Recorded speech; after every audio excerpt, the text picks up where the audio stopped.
Hey everybody, it's Anastasia again. Yes, I'm in the same outfit in the same place, doing the same thing, but I thought, why not do two videos while I have this opportunity to do it while I've got makeup on and we're ready to go. So this video is going to be about how I got here to Thailand, to Bangkok. So on October 30th, I boarded a Turkish Airways flight from MIA from Miami to Bangkok, Thailand. And Turkish Airways has it's not a direct flight. You make a stop in Istanbul. Turkish Airways has I'm saying airways, it may be airline. I'm not sure. Forgive me of the details. I'm just trying to get the stories out right now. Okay, so forgive me. Anywho, not a direct flight. There is a stop in Istanbul. Turkish Airlines, we'll just say airlines, has this special program where they encourage you to have these long layovers in Istanbul and to kind of do like touristy things during these long layovers. So the flight from Miami to Istanbul was like 11 hours, 20 odd minutes, let's say 11 and a half hours. So Turkish Airlines is hoping that after a flight of 11 and a half hours, you are one, so tired that you're not even, you don't even want to think about getting on another flight to go to your final destination. And, hey, maybe I will get a hotel room and maybe I will sleep over. And when I wake up in the morning, I'll have a little Turkish coffee and the famous Turkish, breakfast. And I'll want to do a little tour of Istanbul, go to see what I don't even know, the mosque, the market. I not ever being in Istanbul, I'm not sure what's there. So they encourage you to do this by giving you these long layovers. So mine was, the shortest layover is, I think it was 4 hours.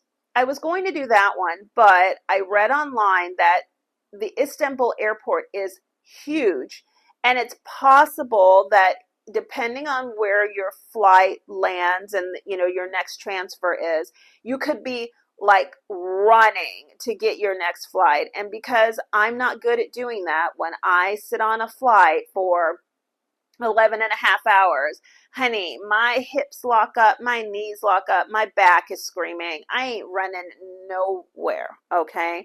So I was like, no, not the 4 hours. I'll go for the next one, which was like 7.5 hours. But in no way was I tempted to stay 24 hours in Istanbul, 48 hours in Istanbul. The reason why I mention all this is because if you do, your flight is actually cheaper. So the longer you stay in Istanbul, you can get a cheaper flight. It's a perk for, I guess, everyone. I don't know. Wasn't a perk for me. And I was like, nope, 7.5 hours is long enough, before I then had to board the next flight from Istanbul to Bangkok, which was 9.5 hours. So let's do the math right there. That's 21 hours in flight, okay? And 7.5, let's just round it up to 8, on the Istanbul layover. So that is 29, 30 hours. We're not even counting the journey to the airport, the journey from the airport, and all the little things that happen. So let's say 30 hours of travel. Okay. I'm going to give you my little secret, my stupid secret about traveling. This is my number one stupid travel tip. I don't ever look at the time. I don't ever do the travel math ahead of time. So had I done the travel math ahead of time and realized that I would be experiencing in the future 30 hours of travel, I probably would have changed my mind, decided to stay in America, become bankrupt and live in a ditch. All right. But because I did not do that math, I was open and excited and just like, whoop, just ready to go and literally going with the flow. So, travel tip number one, don't do the travel math. Just get on the plane and go, because why bother being upset and anxious and just like dreading all this travel when you're going to have to do it anyway? I was going to have to get on that flight and I was going to have to leave. So it doesn't matter if it was 2 hours or 200 hours. It was going to have to happen either way. And knowing that it was going to be 200 hours was not going to make me feel any better. Knowing it was going to be 30 hours was not going to make me feel any better. So I just ignored it. I know that sounds crazy, but I really did. I did not know. In my head, I was thinking like, yeah, from Miami to Istanbul, it's probably like 10 hours, which was like, oh, right. But I'm like, I've been on 8-hour flights. I can do a 10-hour flight. But I had no idea that from Istanbul to Bangkok was 9.5 hours until I sat in that seat. And I was just like, oh, Lord have mercy. But we made it, and that's great. So let's see. Boarded the flight in Miami. Okay, so travel tip number 2, packing tips. I Packing is the biggest nightmare. And it's not because, especially in this circumstance where I was literally packing to never come back, right? The goal is to never go back to the United States. So obviously you want to take everything, right? You want to take all your belongings, everything you own, which by those storage videos, I own too much stuff. I couldn't have possibly taken all of that stuff, right? So then it comes down to the necessities, what you really need to have and what you really want to have, right? So there's that. So, but the main thing is not like, picking out outfits and matching shoes and purses and like, what am I going to experience?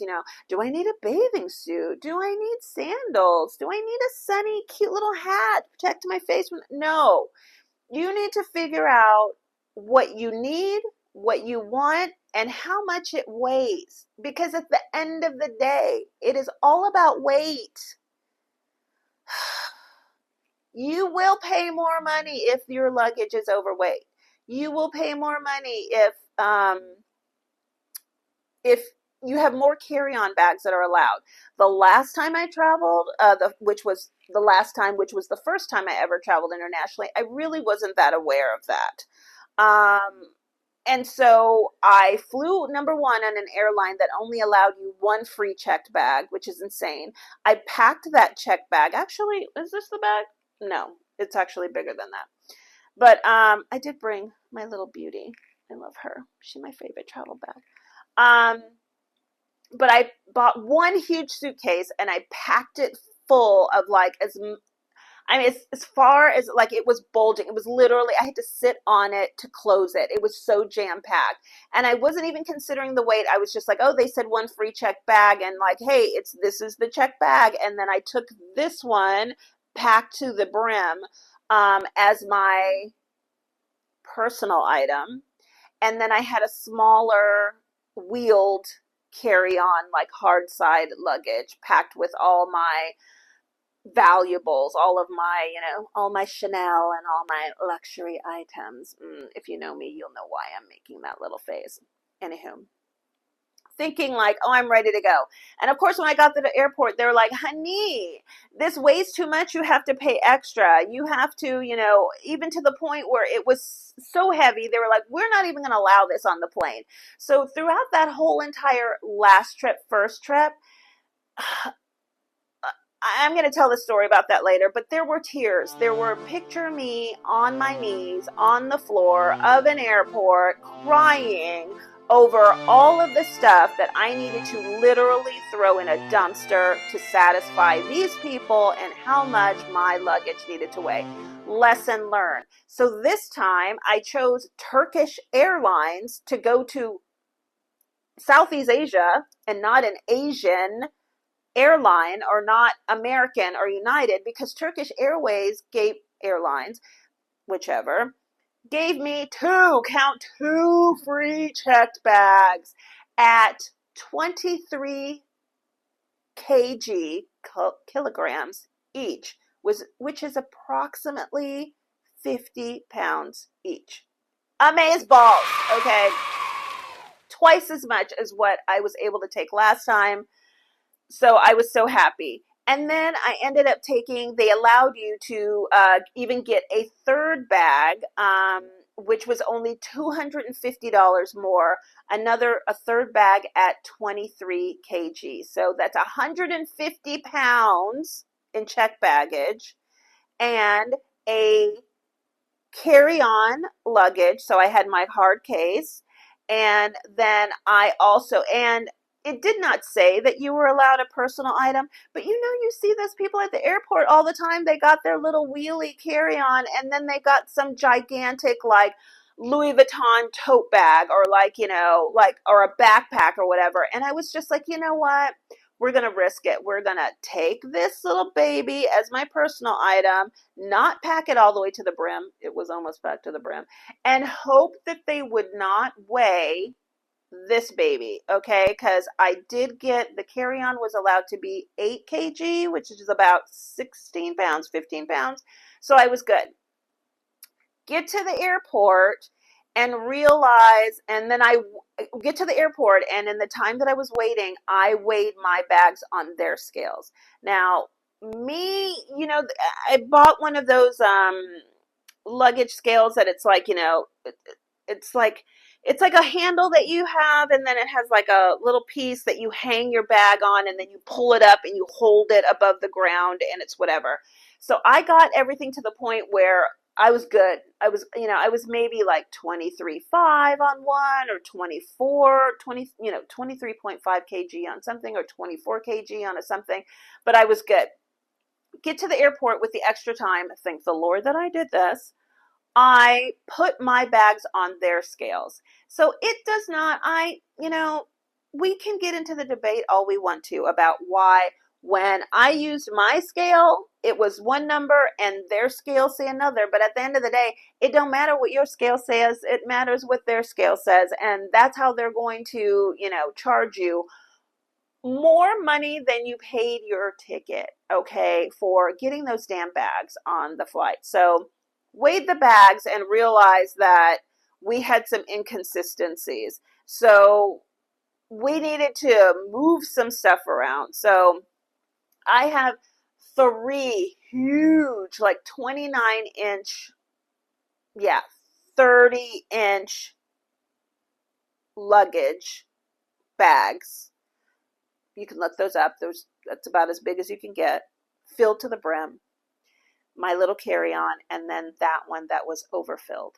So, and realizing that some of these are like on their scales 26 kg or 28 kg.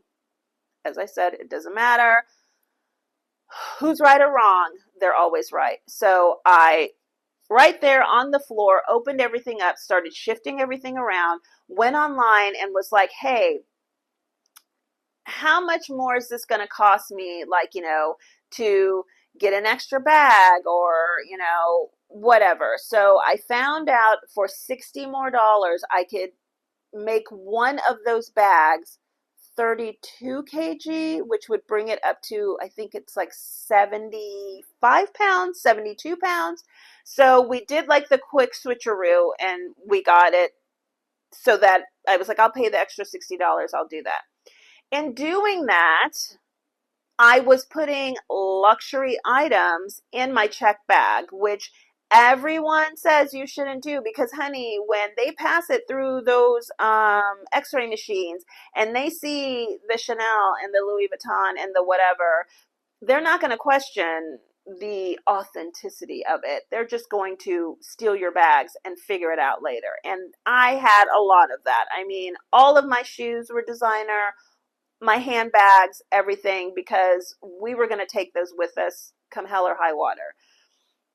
Thank God, in me shifting around my stuff, there was a guy who started talking to me, and he was one of those guys who wraps your bag like in plastic, like seals it in like the shrink wrap, which you see those all the time. I've seen them before, and I never did it because I was just like, oh, here's more, just not a scam, but I mean, more ways that they're going to steal your money at the airport. It's like the $10 bottle of water and the $15 to shrink wrap your bag. Like, really? Does that really make a difference? Isn't you shrink wrapping your bag in bright blue plastic just going to put the spotlight on there's good stuff in here that you should steal? Like, why would I do that?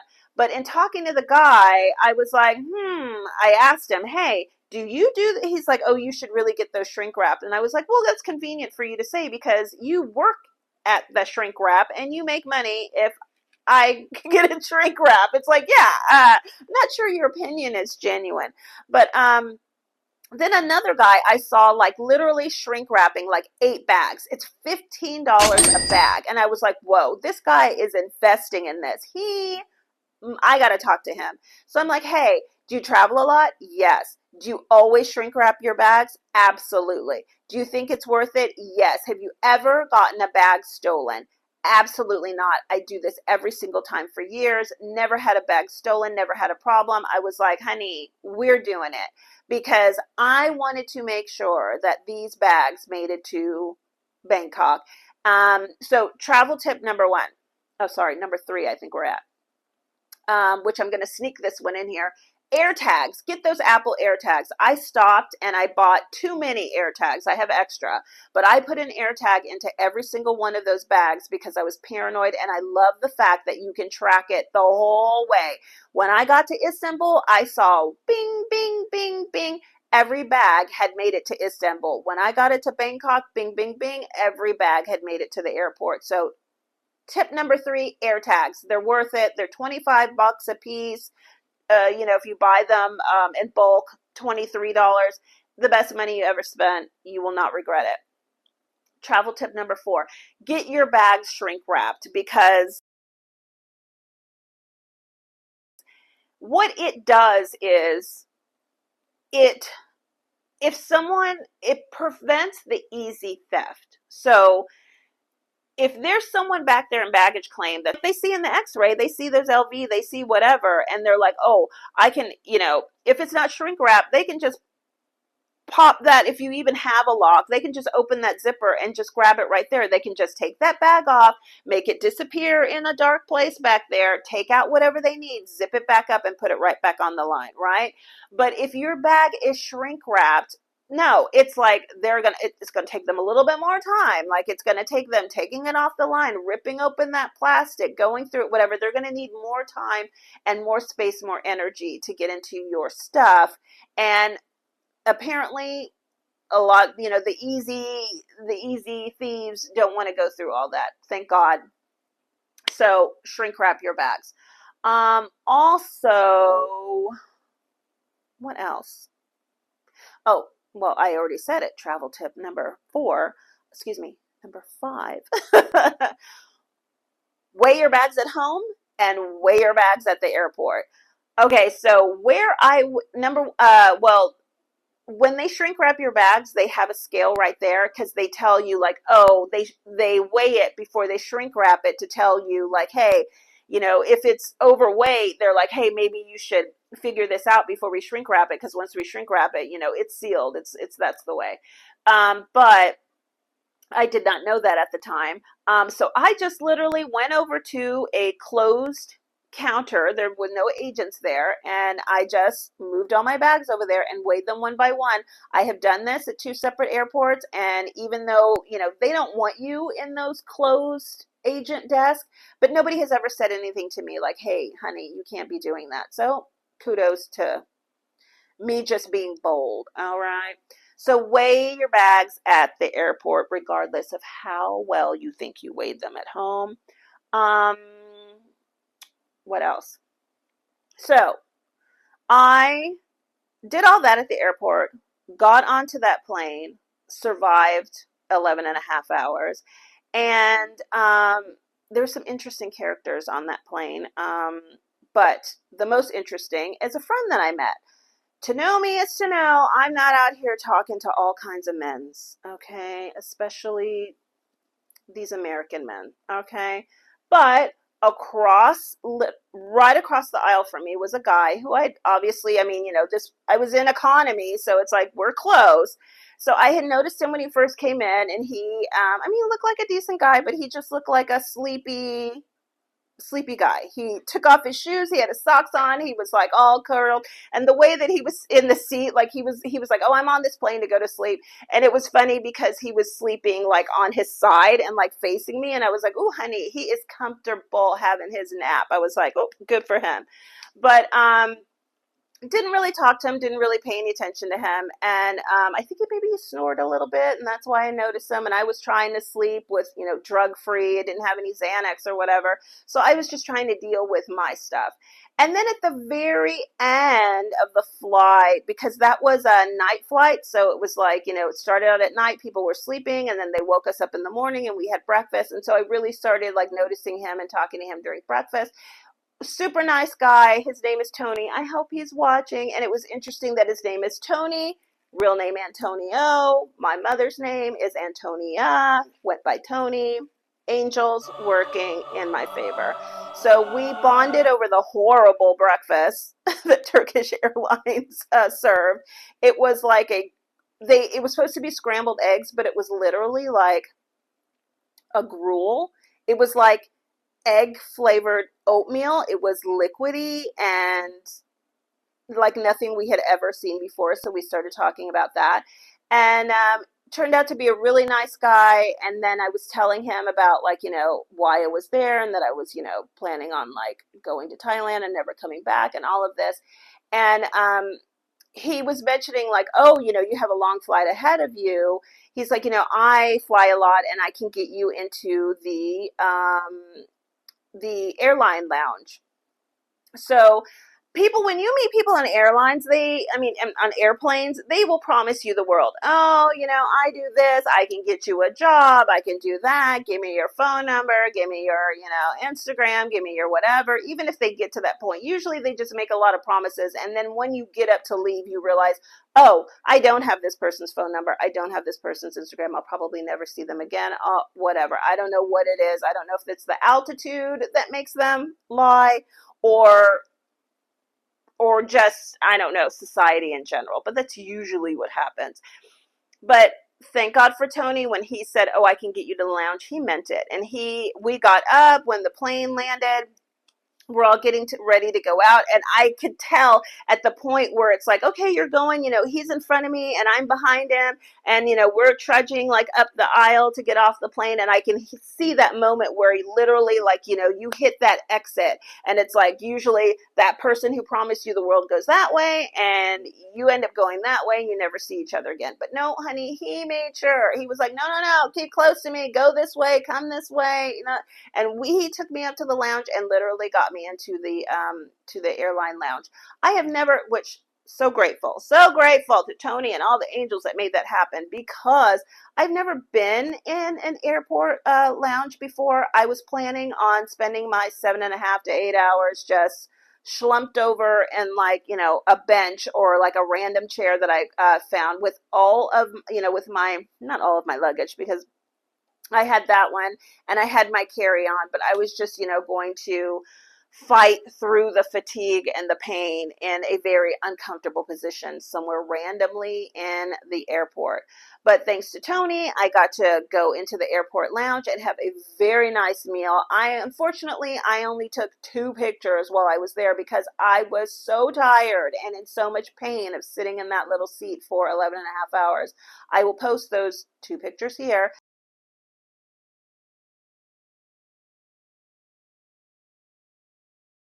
But because I was in the airport lounge, amazing food, amazing conversation. So I stayed and I was able to have a shower.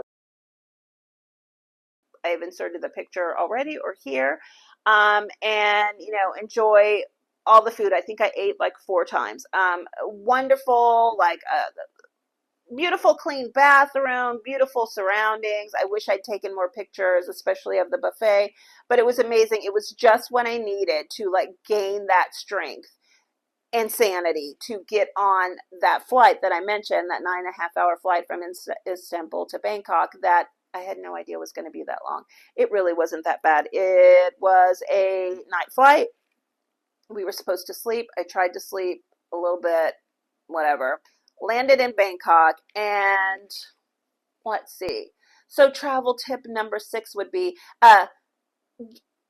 do whatever you need to do. Get your points together, pay for a day pass, whatever. Those airport lounges, it's worth it. If they want you to pay $50 to go in there and spend the time, then do it. It's worth it.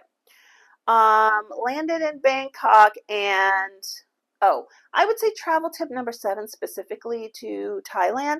I didn't realize that so many people, I thought like, oh, Southeast Asia is very modern. It was, they have like, or even just the rest of the world based in America, there's a lot of tap and pay. There's a lot of like, QR codes where you pay. So a lot of places, they, because of conversion and because whatever, they don't want cash. Like in Cambodia, it's really interesting that they refuse, if the bill has been folded or it's dirty, if it doesn't look nice, they prefer crisp, clean bills. They will actually deny taking a bill from you to pay, like, a money note from you if it's dirty or whatever, because they don't want it.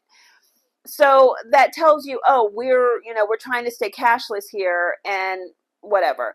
But in Thailand, no, honey, they like cash. So travel tip number 7 or 8, I don't even know where I'm at. If you're coming to Thailand, bring cash. Like if I had known what I know now, I would have taken $10,000, which is the maximum that you can travel with.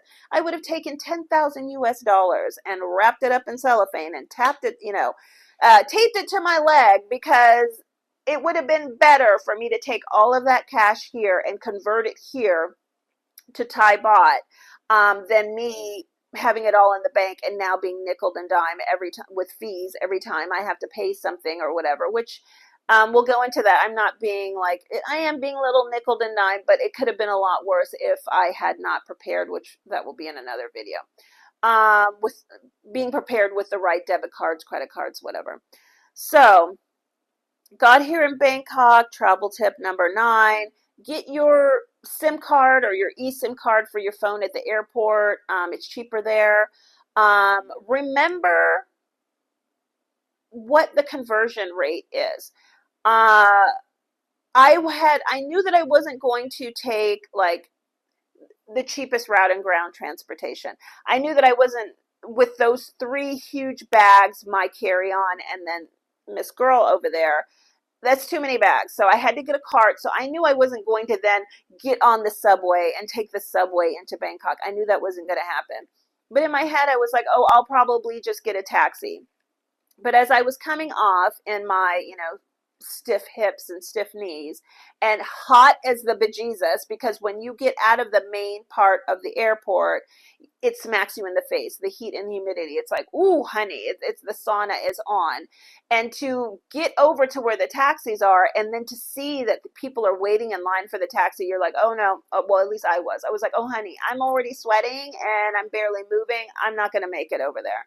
And I still had to get my SIM card, my eSIM, for my laptop and my phone. So I waited in line for that. The sweat started dripping and I was like, oh hells no, we're not making it over to the taxi. So, as I say, tip number, I think we're at 9. Remember the conversion. There was a booth that had limousine service, VIP limousine service. And there was no one there. So that gave me the impression like, oh, people aren't paying for that because it's expensive. I went over and I saw the little sign and I started reading how much it was. And I started seeing things like, 950 baht for a SUV, or like, 1,500 baht for, like, I don't know, like a Mercedes SUV limousine with a suited driver, like, just going up and up and up at the level of like VIP service that you needed. So I saw like 950. I was like, 950? That's a lot of money. Like, no, I think we're gonna work it out with these taxis. And thank God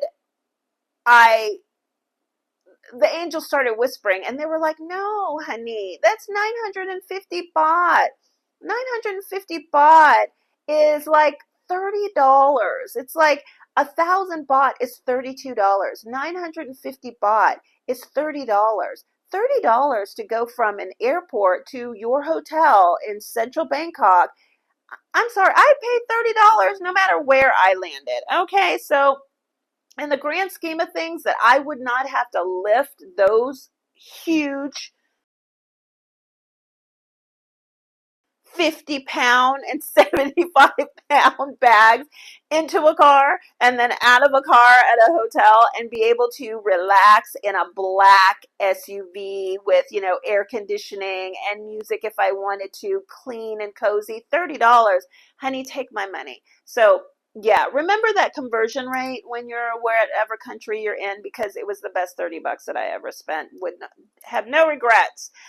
I don't even know how much it would have cost me on the subway. Let's say if I'd taken the train, the public transportation train from the airport to Central, it's possible that it would have cost me $5, $6. I think it's something like that, $6 or $7. No, because I wouldn't have made it. I wouldn't have made with all those bags. I wouldn't have, no, it would have been a disaster. So $30 more than worth it. So even travel tip number 10. Take the more expensive airport transfer, because at the end of the day, you only have to do it once, and yeah, or maybe twice, but I mean, it's worth it. You got bags, honey. You can't be out here like you can't be doing all that. You just got off of a plane. You need to settle, okay? You need to relax. So that's it. Let's see. Got to my hotel, it was all right. It looked better. There's a lot of AI pictures that are going on in the travel industry lately. So it was just all right. It was great on the website, and it was just all right in person. But the people were so nice. I literally just I can't say enough about the people, the culture in Thailand. Everyone is so kind, so nice, so accommodating, so ready to help you at any time for any reason with no hesitation. So that was wonderful. And then I had a plan that so I got here, Bangkok, left on the 30th, or maybe I left on the 29th and got here left Miami on the 29th, got here the 30th, and which was a Thursday?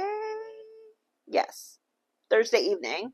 And my plan was to find a condo, to move into a condo on Monday. Not knowing that people in Thailand work on the weekend. These people are working 6-7 days a week as a regular week. I did not even know that. I was just hoping for the best, that I'd be able to find someone over the weekend. So, watching a YouTube video, I'd watched many YouTube videos about moving to Bangkok, and one that I watched suggested an agent to find a condo. Mind you, there were websites that I looked at, and many, many hours poured over while I was in the United States about the different condos that are available, about my budget, where they are, and things like that. So I felt very confident that when I got here, there were 2 condos that I knew that I was going to, one of 2 condos I knew that I was going to move into. I just needed an agent to show them to me. And so I had watched a video of another content creator. They said they'd used an agent. She looked like a nice person in the video. They said that she was great. They had a link to her. I'm going to put a link to her in my video, probably not this one. I'll do a video about renting condos.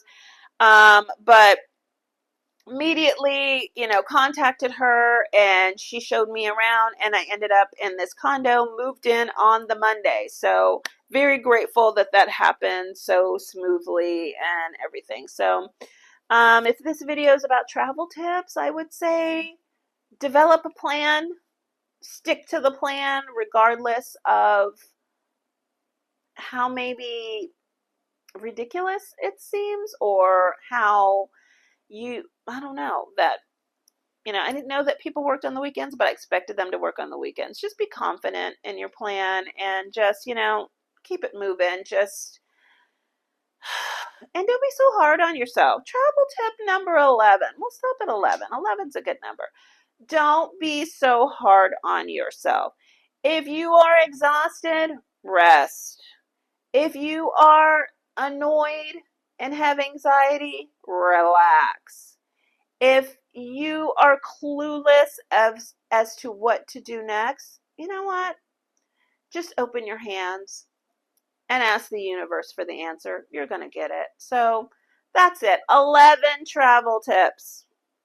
That's what we're going to title this video. So that's it for now again, and I will talk to you later. Bye.